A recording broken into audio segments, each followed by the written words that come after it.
வெல்லம் போட்ட தேங்காய் பால் சூப்பராக இருக்கும்.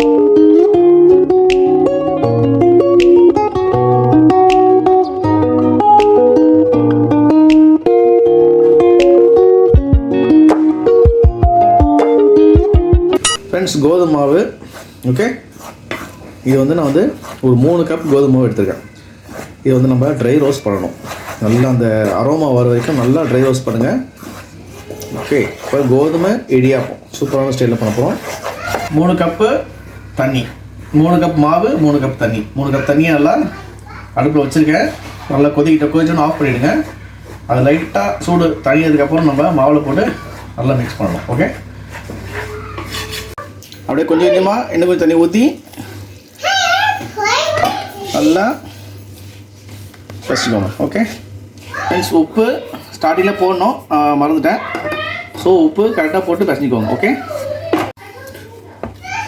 பாருங்கள் ஃப்ரெண்ட்ஸ், நல்லா சூட்லேயே நல்லா பசிக்கணும். ஓகே, கொஞ்சம் எண்ணெய் ஊற்றிக்கோங்க, இன்னும் சாஃப்ட் ஆகிடும். பாருங்கள் ஃப்ரெண்ட்ஸ், எண்ணெய் ஊற்றி பசி மாவு நல்லா சாஃப்ட் ஆகிட்டே வரும். அந்த பிசு தன்மைலாம் போயிடும், கையில் ஒட்டாது. சரிங்களா? அதுலேயும் நல்லா சூடு ஆரேஷனாக கையில் பசிங்க, இல்லைன்னா இந்த மாதிரி கட்டை வச்சு அதே நல்லா பசிட்டு வரும். ஓகே ஃப்ரெண்ட்ஸ், சூடு நல்லா ஆறிட்டு பாருங்கள். மாவு பாருங்கள் சூப்பராக வந்துருக்கு பாருங்கள், ஒட்டலை. சரிங்களா? அது நல்லாயிருக்கு. இந்த ஸ்டேஜில் இன்னும் கொஞ்சம் எண்ணெய் ஆட் பண்ணிக்கோங்க.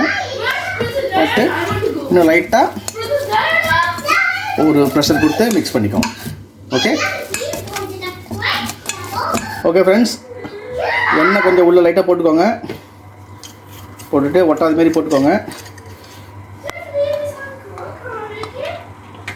ஃப்ரெண்ட்ஸ், போட்டு அடுப்பில் ஆல்ரெடி இட்லி குண்டா வச்சாச்சு.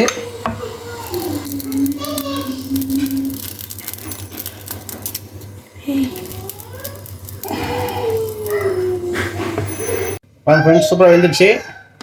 பொறுமையாக ஒரு ஸ்பூன் வச்சு அப்படியே எடுத்துக்கலாம்.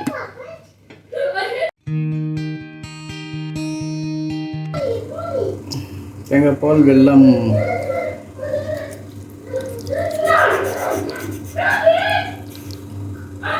இதுக்கு வெல்லம் போட்ட தேங்காய் பால் சூப்பராக இருக்கும். நல்லா